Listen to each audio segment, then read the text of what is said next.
Μετά από πρόσκληση του Σεβασμιωτάτου Μητροπολίτου σας και σεπτού μου αγαπητού συνεπισκόπου και φίλου κυρίου Δωροθέου του Δευτέρου, ήρθα σήμερα και μετήχα με μεγάλη χαρά, κατόπιν μάλιστα ετήσιος ευγενούς του πατρός Βασιλείου που είναι και παρόν απόψε, στο πανηγύρι της Παναγίας μας, της Οδηγήτριας, της Δοχιαρίου εκείνης μεγάλης προστάτηδος.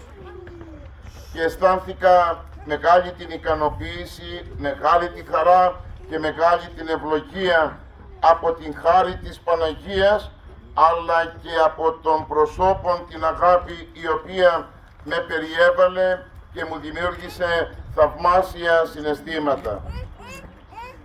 Εδέχθηκα όμως και μια πρόσκληση ακόμα περαιτέρω από τον πατέρα Αλέξανδρο, ο οποίος είναι και ο κτήτορ του Ναϊδρίου ετούτο του Αγίου Κυπριανού και της Αγίας Ιουστίνης, για να έρθω απόψε και να χωροστατήσω κι εγώ ο άσημος στον εσπερινό των Αγίων Ιουστίνης και του Αγίου Ενδόξου Ιερομάρτυρος Κυπριανού, ο οποίος σήμερα και αύριο μαζί με την Αγία Ιουστίνα άγουν τα ονομαστήριά τους και την γενέφλιο ημέρα του μαρτυρίου τους τιμούμε. Θα ήθελα λοιπόν να εκφράσω την ευγνωμοσύνη μου πρώτα στο δεσπότη σας και μετέπειτα στον πατέρα Αλέξανδρο για την αγάπη με την οποία με κάλεσαν και παρουσιάστηκα και εγώ εδώ σήμερα, αλλά και επί την παρουσία να ευχαριστήσω για την παρουσία και των εταίρων Αγίων Πατέρων απόψε εδώ, που περιβάλλουν το Ιερόν Θυσιαστήριον. Είπαμε ότι γιορτάζουμε τον Άγιο Μεγάλο της Εκκλησίας Πατέρα Κυπριανό, τον Ιερομάρτυρα και την Ιουστίνα. Ξέρετε, ο Άγιος Θεόκλητος, του οποίου φέρω το όνομα, και ο Άγιος Κυπριανός ήσαν μάγοι.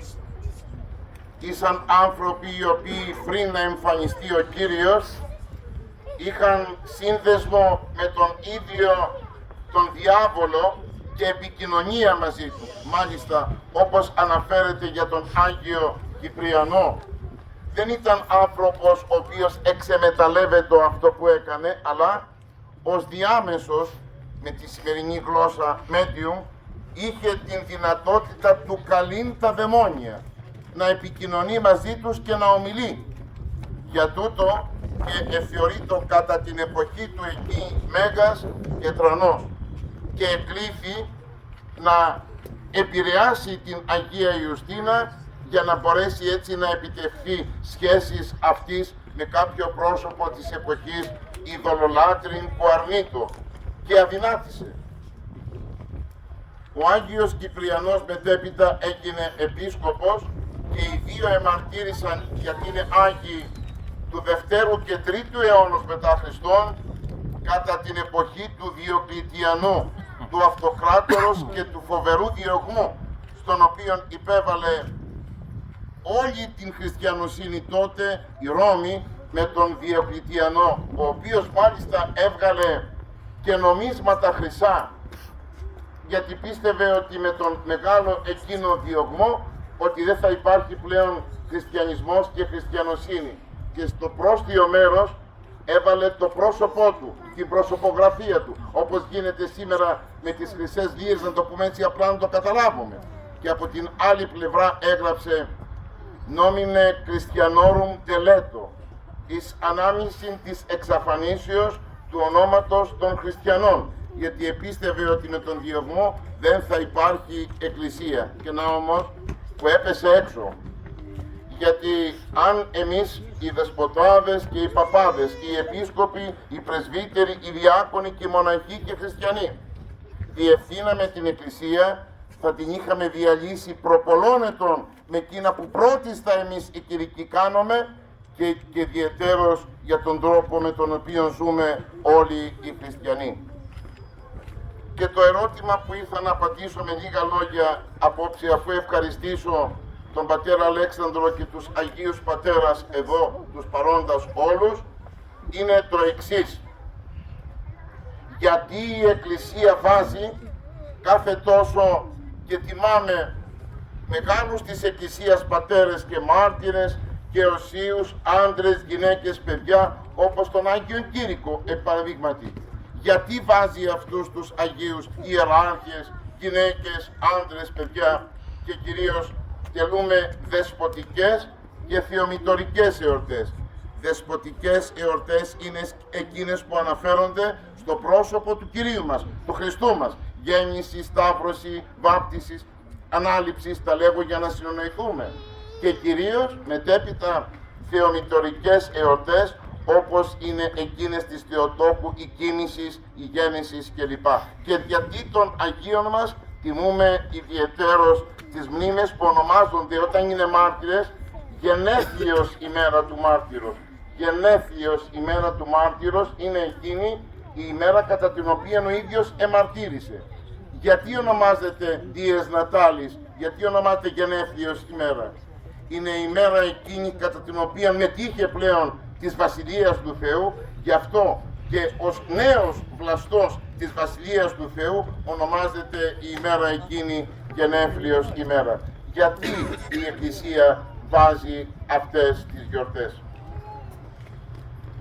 Άγιοι πατέρες, αγαπητοί μου αδελφοί, βεβαίως και χρειάζονται οι ιεροί ναοί. Βεβαίως χρειάζονται και οι κανδύλες. Βεβαίως χρειάζονται και οι αγιογραφίες και τα άμφια ημών των επισκόπων και των κληρικών, αλίμονο. Δεν είναι όμως αυτή η ουσία της Εκκλησίας. Η ουσία της Εκκλησίας είναι εις μίαν, πιστεύουμε, εις μίαν Αγίαν, Καθολική και Αποστολική Εκκλησία. Η ουσία της Εκκλησίας και η πρόσκλησή της είναι Άγιοι γίνεστε, ότι εγώ Άγιος είμαι. Αυτή είναι η εντολή του Κυρίου που εδόθη στο βιβλίο της Γενέσεως και είναι καταγεγραμμένη, δόξα τω Θεώ, στο πρώτο βιβλίο της Πεντατεύχου, στο πρώτο βιβλίο της Παλαιάς Διαθήκης. Άγιοι γίνεστε, ότι εγώ Άγιος είμαι. Θα μου πεις, είσαι στα καλά σου δεσπότη μου, είσαι στα καλά σου πάτερ μου, τι μου λες? Εδώ έχει υπερπλεονάσει η αμαρτία και μάλιστα θρασιτάτη την κεφαλή τον τελευταίο καιρό σηκώνει και δεν έχει αφήσει τίποτα όρθιο. Και εσύ ούτε λίγο ούτε πολύ μας λες Άγιοι γίνεστε, να γίνετε Άγιοι, είναι προστακτική το γίνεστε, να γίνετε, ας γίνετε, ήθε να γίνετε Άγιοι. Τι μας λες? Αγαπητοί αδελφοί, λέει ο Κόντογλου, και ο Άγιος Κοσμάς ο Αιτωλός το επαναλαμβάνει. Τι με ρωτάς αν είμαι ψηλός ή αν είμαι κοντός? Τι με ρωτάς αν είμαι άντρας ή γυναίκα? Τι με ρωτάς αν είμαι πλούσιος ή πτωχός? Τι με ρωτάς αν είμαι νοήμων ή ανόητος? Ο άνθρωπος είναι η ψυχή, το πνεύμα είναι ο άνθρωπος. Και αυτή η ψυχή είναι εκείνη που καθορίζει την υπόσταση του ανθρώπου. Να το επαναλάβω. Η υπόσταση σημαίνει η ύπαρξη, το μελούδι του ανθρώπου. Εκείνο που λέμε μυελός της ψυχής, την υπόσταση του ανθρώπου. Λοιπόν, τι είναι αυτή ο ορισμός που έδωσαν οι Άγιοι της Εκκλησίας? Ότι η ψυχή είναι ο ορισμός του ανθρώπου, είναι η υπόσταση του ανθρώπου. Σημαίνει ότι ο καθένας από εμάς έχει υποχρέωση όταν μπαίνει στην κολυμβήθρα. Το είπαμε και το πρωί, να το πούμε και άλλη μια φορά τώρα. Όταν μπαίνει στην κολυμβήθρα ενδύεται Χριστόν και έχει λάβει την εντολή να καταστεί Άγιος. Τι σημαίνει Άγιος λοιπόν? Ποιος είναι ο Άγιος? Για τα τέμπλα είναι μόνο σήμερα οι Άγιοι? Για τις εικόνες να τις προσκυνούμε? Ή έχει υποχρέωση η Εκκλησία να γεννά Αγίους καθημερινώς? Εγώ θα πω στην αρχή τι δεν είναι Εκκλησία. Εάν η Εκκλησία δεν γεννά Αγίους, θα πρέπει να σταματήσει να υπάρχει. Δεν είναι το χθες Εκκλησία μόνο. Είναι το σήμερα και το αύριο η Εκκλησία. Το σήμερα και το αύριο του κόσμου. Αν δεν γεννά Αγίους, τότε δεν υπάρχει λόγος να υφίσταται. Ο κάθε Άγιος είναι ένας τόκος της Εκκλησίας. Γέννημα, τίκτο, οι γυναίκες τίκτουν. Λοιπόν, αγαπητοί αδελφοί, Ο κάθε Άγιος είναι ένας τόκος μέσα στην Εκκλησία, ένα γέννημα του Αγίου Πνεύματος.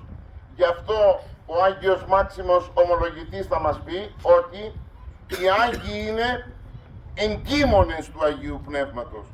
Όπως η κάθε γυναίκα μέσα στα σπλάχνα της φέρει το έμβριο και καθίσταται εγκύμων, έγκυος γυναίκα. Το ίδιο και ο Άγιος ούτε λίγο ούτε πολύ γίνεται το κατοικητήριο του Αγίου Πνεύματος. Αυτό σημαίνει Άγιος, σημαίνει μεταβάλλει τον εαυτό του ο άνθρωπος σε κατοικητήριο της Αγίας Τριάδος. Δηλαδή μετέχει στην Αγία ζωή, μετέχει στην Αγιοτριαδική ζωή, μετέχει στη ζωή του Θεού. Αυτό σημαίνει Άγιος. Θα μου πεις, για στάσου δεσπότη μου, καλά τα λες, θεολόγοι δεν είμαστε εμείς όμως. Να πάρω κάτι πιο απλούστερο από τον Ιερό Χρυσόστομο τι σημαίνει Άγιος και να σας το πω. Άγιος, ο Άγιος είναι ούτε λίγο ούτε πολύ η παράταση της ζωής του Χριστού στο σήμερα. Να το επαναλάβω. Άγιος είναι η παράταση, η συνέχιση της ζωής του Χριστού στο σήμερα. Άραγε, ο Άγιος είναι ο παρατηνόμενος Χριστός, ο συνεχιζόμενος Χριστός. Παράδειγμα θα μου πεις. Μάλιστα. Η Αγία Μαρία η Αιγυπτία τι ήταν? Αρχιπόρνη στην Αλεξάνδρεια. Εγκαταλείπει εκείνο που είχε, πάει στον πατέρα Ζωσιμά, μένει στην έρημο, σκελετώνεται από την νηστεία και την προσευχή και γίνεται ούτε λίγο ούτε πολύ κατοικητήριο του Αγίου Πνεύματος. Και την έχουμε σήμερα μέσα στη Μεγάλη Τεσσαρακοστή και τη γιορτάζουμε 3 φορές, όπως ξέρουν και οι Άγιοι Πατέρες. Πάρτε τον Άγιο Κυπριανό ή τον Άγιο Θεόκλητο. Συζητούσαν με τον διάβολο, κατέβασαν τον διάβολο κάτω και επιτελούσαν έργα πονηρίας. Και όμως εγκαταλείψαντες κάτι τέτοιο, έγιναν ούτε λίγο ούτε πολύ σκηνή του Αγίου Πνεύματος. Όπως και η Παναγία μας μέσα στα σπλάχνα της περιέβαλε τον Χριστό, εκείνοι περιέβαλαν το Πανάγιο Πνεύμα, διότι το Άγιο Πνεύμα συγκροτεί και συγκρατεί την Εκκλησία, την συνέχει, την σφραγίζει, της δίνει την δυνατότητά του γιατί γίνεται πορεία ζωής. Άραγε ο κάθε Άγιος είναι η αλήθεια της Εκκλησίας φανερούμενη.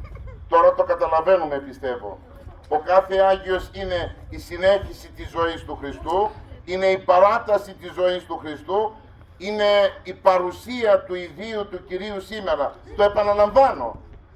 Εκκλησία που δεν έχει Αγίους, πάρτε προτεσταντισμό και εν μέρει και ρωμαιοκαθολικισμό. Αν η Εκκλησία δεν γεννά Αγίους, δεν έχει λόγο υπάρξεως. Σκοπόν η Εκκλησία έχει να μεταβάλει τον κόσμο σε Άγιο, σε αγιότητα, ώστε να γίνει ο κόσμος ένα αγιοπότηρο, μέσα στο οποίο μαργαρίτες, ψυχουλάκια, θα γίνουν οι ψυχές των Αγίων και εκείνων οι οποίοι το σώμα τους και εκείνους οι οποίοι το σώμα τους είναι φορέας του Παναγίου Πνεύματος, φορέας της Αγίου Ζωής. Και τελειώνω με ένα παράδειγμα για την αγάπη σας, για να δείτε τι σημαίνει αγιότητα. Λέγει ο Άγιος Νικόλαος ο Καβάσιλας. Ένας είναι ο Άγιος. Θυμάστε ο παπάς σας όταν τελεί τη Θεία Λειτουργία και ο δεσπότης σας τι λέει? Τα Άγια της Αγίας. Έτσι δεν λέμε? Τα Άγια, δηλαδή το σώμα και το αίμα του Χριστού, της Αγίας. Ποιοι είναι οι Άγιοι? Εκείνοι. Εσείς. Ο Παύλος όταν στέλνει επιστολή στους Ρωμαίους λέει της Αγίας της Ούσιν εν Ρώμη ή προς Εφεσίους, τους ανθρώπους που κατοικούσαν στην Κόρινθο ή στην Έφεσο, της Αγίας της Ούσιν εν Κορίνθο, εν Εφέσο. Εγώ προηγουμένως είπα ο Άγιος Σύρου. Δεν του κάνω το χατήρι να τον πω Άγιο. Πρέπει να γίνει Άγιος και εκείνος και εγώ. Διαφορετικά δεν έχουμε λόγο στην Εκκλησία. Γράφει λοιπόν ο Άγιος. Ένας είναι ο Άγιος υπαρξιακά. Τι σημαίνει υπαρξιακά και οντολογικά Άγιος? Ο Θεός από τη φύση του είναι Άγιος. Υπαρξιακά ο Θεός Άγιος σημαίνει από τη φύση του είναι Άγιος, δηλαδή δεν εκπίπτει από την αγιότητα, δεν μπορεί να χάσει την αγιότητά του. Αυτό σημαίνει υπαρξιακά ο Άγιος είναι ο Θεός. Άγιος ο Θεός, Άγιος ισχυρός ο Υιός, Άγιος αθάνατος το Πνεύμα το Πανάγιον. Άγιος είναι μόνο ο Θεός. Τότε γιατί ονομάζεται ο άνθρωπος που αγιάζει Άγιος? Κοιτάξτε τι ωραίο το φεγγάρι απόψε που έχει βγει μέσα από τη θάλασσα της Μυκόνου, από το Αιγαίο πέλαγος. Είναι αυτόφωτο ή ετερόφωτο? Ετερόφωτο. Δεν έχει το ίδιο να πυρπολίσει τον κόσμο με τις λάμψεις της θερμότητος και του φωτός, αλλά από τον ήλιο έρχεται και δέχεται το φως. Το ίδιο λέγει ο Άγιος της Εκκλησίας, ο Άγιος Νικόλαος ο Καβάσιλος. Δηλαδή, αν πάρεις, λέει, 100-200 καθρέφτες και τους βάλεις κάτω από τον ήλιο που λάμπει, ιδιαιτέρως μάλιστα το κυκλαδίτικο φως, τότε θα δεις τόσους ήλιους όσοι και οι καθρέφτες. Τι είναι ο καθρέφτης? Εκείνο που αντανακλά το φως και τη θερμότητα του ηλίου. Αυτό είναι ο Άγιος, αγαπητοί. Είναι εκείνος που αντανακλά την αγιότητα του Θεού. Πάρτε ένα κομμάτι κερί και πάρτε και ένα κομμάτι λάσπη, χώμα. Μάξιμος ομολογητής εδώ. Όταν πέφτει το φως του ηλίου επάνω στο χώμα, στη λάσπη, το ξεραίνει και γίνεται κομμάτια. Ακουμπάς το χέρι, διαιρείεται. Όταν έχεις όμως μελισσοκέρι και πέσει απάνω ο ήλιος στο μελισσοκέρι, μαλακώνει και αποτυπώνεις επάνω οποιονδήποτε χαρακτήρα θέλεις, οτιδήποτε φτιάνεις με το κερί. Αυτός είναι ο Άγιος, αγαπητοί. Αφήνει την καρδιά του ως μελισσοκέρι να αποτυπωθεί ο ίδιος ο Κύριος. Μορφούται, παίρνει τη μορφή η καρδιά του Χριστού του ιδίου. Για να επαναλαμβάνω εκείνο που είπα και το πρωί. Ζω δε, είπε ο Παύλος, ουκέτι εγώ. Ζει δε εν εμεί Χριστός. Ζει μέσα από τη ζωή του Αγίου ο Άγιος. Αυτά είχα να πω στην αγάπη σας απόψε. Και να σας πω και το τέλος κάτι, μια πρόσκληση δική μου. Αγαπητοί, η αγιότητα στην Εκκλησία πηγάζει πρώτον από τη χάρη του Θεού και δεύτερον από τις αρετές των ανθρώπων. Δυο φτερούγες έχει η αγιότητα. Η μία ονομάζεται χάρις Θεού. Αυτό που κάνει ο παπάς και ευλογεί, ο δεσπότης που ευλογεί μέσα από τα ιερά μυστήρια, εκχέεται, προχέεται, χύνεται σε όλους μας. Είναι η χάρη στην οποία προσφέρει η ζωή της Αγίας Τριάδος. Το δεύτερο είναι το πετραχύλι του παπά, του δεσπότη, το πετραχύλι και το ομόφορο. Εκεί, από αυτό το πετραχύλι, μαζί με το πετραχύλι αυτό, ενώνεται γη και ουρανός. Και με αυτήν την ένωση προσφέρεται η χάρις του Θεού. Όταν καθαρίσεις την καρδιά σου, τότε έρχεται ο ίδιος ο Θεός και κατοικεί μέσα σου. Με μία όμως προϋπόθεση. Με μη καθαρούς οφθαλμούς της καρδιάς, Θεός δεν κατοικεί μέσα μας. Μην περιμένουν ούτε οι νέοι άνθρωποι, ούτε οι γέροντες, ούτε οποιοδήποτε άλλος να ειδούν Θεό χωρίς την καθαρότητα αυτή. Καθότι μακάρι η καθαρή την καρδία, ότι αυτοί των Θεών όψονται. Εκείνοι που έχουν καθαρή την καρδιά θα δουν τον Θεό. Οι υπόλοιποι δεν πρόκειται να τον γνωρίσουν ποτέ. Χρόνια πολλά στον πατέρα Αλέξανδρο, στον Σεβασμιότατο Μητροπολίτη μας, στους Αγίους Πατέρες και σε όλους εσάς. Για έτη πολλά, ευλογημένα και χαρούμενα.